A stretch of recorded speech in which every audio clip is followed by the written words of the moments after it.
अब बात यहाँ पे ये है कि जब कुलविंदर कौर से पूछा गया कि उन्होंने ऐसा क्यों किया, तो उनका कहना है तो ऑब्वियसली ये किसी चीज का आंसर नहीं है, ये किसी चीज का डिफेंस नहीं है। इस तरीके से तो हर कोई अपनी बात मनवाने के लिए किसी ना किसी के चाटा जड़ देगा जाके। बट ये कंगना है ना, जेल के बाहर है, बट कंगना तुरंत मुंबई हाईकोर्ट पहुंचती है और मुंबई हाईकोर्ट उनको रिलीज कर देता है, सिर्फ ये बोल के कुलविंदर कौर का कहना था फार्मर्स प्रोटेस्ट में उनकी मदर भी बैठी थी और सिस्टम भी और कड़ी कार्रवाई करेगा, इस पे भी कोई डिबेट नहीं है। बट क्या ये फ्रीडम ऑफ स्पीच और लिबर्टी सब इंडियंस के पास है?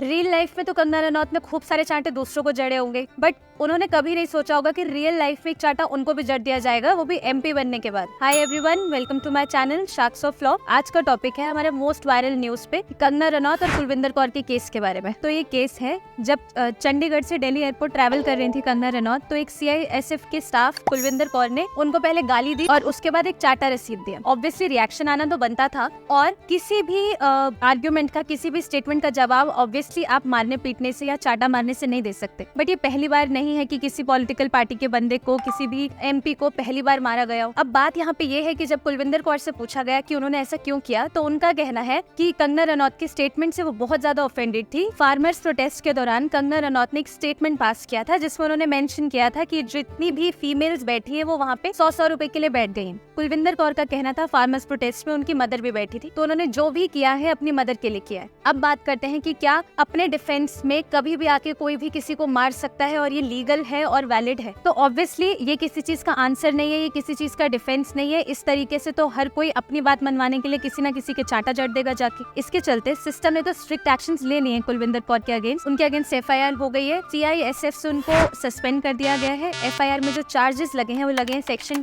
323 of IPC voluntarily causing hurt and section 341 of IPC जो की बात करता है रॉन्गफुल रिस्ट्रेंट के बारे में। बट जब कंगना रनौत ने भी ये बयान दिया था कि 100 रुपए के लिए जाके बैठ गई हैं, वो ट्वीट भी बहुत वायरल हुआ था और इसके चलते भी बहुत बवाल हुआ था और कंगना रनौत से रिक्वेस्ट किया गया था कि वो इस ट्वीट के चलते माफी मांगे। बट आज तक का दिन है अगर कंगना रनौत ने उस ट्वीट पे अपोलोजाइज भी किया, तो ऑब्वियसली गलती दोनों साइड से रही है। बट क्या ये सिर्फ लीगल इम्प्लीकेशंस कुलविंदर कौर पे होने चाहिए? क्या फ्रीडम ऑफ स्पीच के नाम पे कंगना रनौत या कोई भी और कल कोर्ट के आ जाएगा और किसी के भी कैरेक्टर असैसिनेशन कर देगा और किसी पे भी कोई भी क्वेश्चन खड़ा कर सकता है? हालांकि कंगना से कोई ऐसी सिंपैथी नहीं है, बट ऑब्वियसली इस सिचुएशन में थप्पड़ मारना गलत था क्योंकि कानून को अपने हाथ में लिया तो है ही कुलविंदर कौर ने। बट कंगना के साथ सिंपैथी तब तक ही थी जब तक उन्होंने ये बयान नहीं दिया। मैं सिक्योरिटी चेक करके जैसे ही निकली तो दूसरे कैबिन जो सुरक्षा कर्मचारी थी CISF की साइड से आकर जो है मुझे मेरे फेस पे हिट किया और गालियां देने लगी। और जब मैंने उनको पूछा कि उन्होंने ऐसा क्यों किया, तो उन्होंने कहा कि वो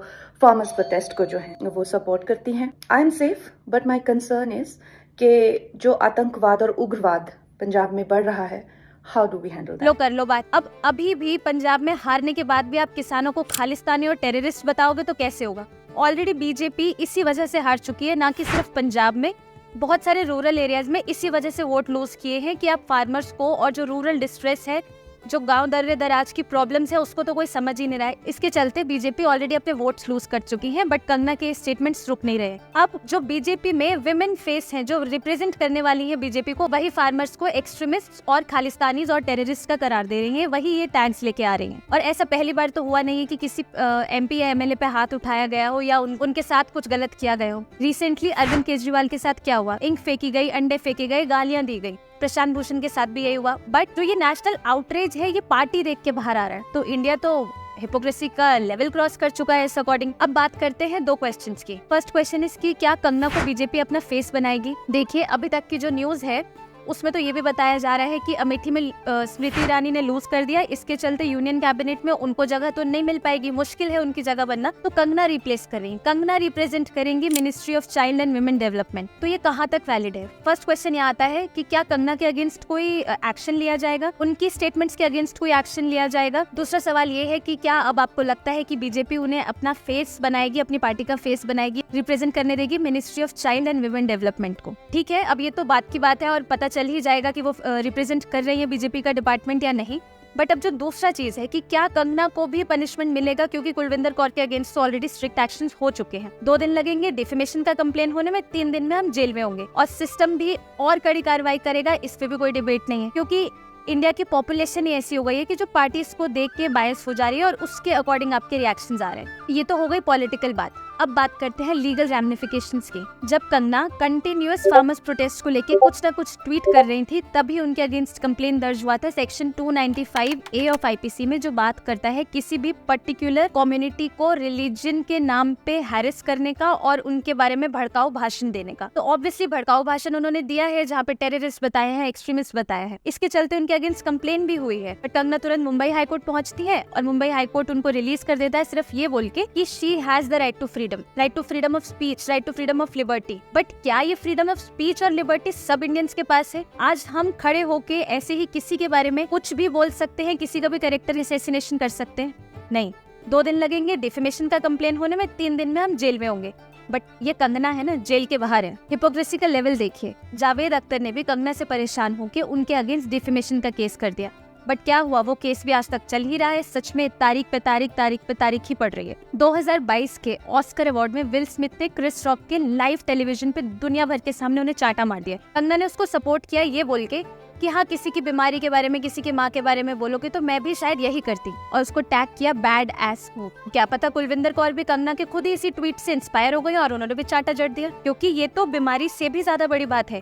कंगना का ट्वीट वॉज 100 रुपए के लिए जाके बैठ जाती हैं। अब कुलविंदर कौर के अगेंस्ट तो सिस्टम ने एक्शन ले लिया है। हालांकि कुछ लोगों को ये हिपोक्रेसी समझ में भी आ रही है और कुलविंदर कौर को भी देश का भारी सपोर्ट मिल रहा है, जहाँ पे स्पेशली विशाल ददलानी ने ये भी बोला है कि इन केस अगर उनको नौकरी से निकाल दिया जाता है तो वो उन्हें जॉब भी ऑफर करेंगे। अब कंगना के अगेंस्ट कोई एक्शन होगा या नहीं होगा ये देखना है। कमेंट बॉक्स में जरूर बताइए कि क्या आपको ये लगता है कि बीजेपी अभी भी कंगना को अपना फेस बनाएगी, अपनी पार्टी को रिप्रेजेंट करने देगी as a minister of child and women welfare department. Hope आपको ये वीडियो अच्छा लगा हो। ऐसे ही और अपडेट्स के लिए जुड़े रहें हमारे चैनल के साथ। अभी तक आपने सब्सक्राइब नहीं किया है तो बेल आइकन प्रेस कर दीजिए।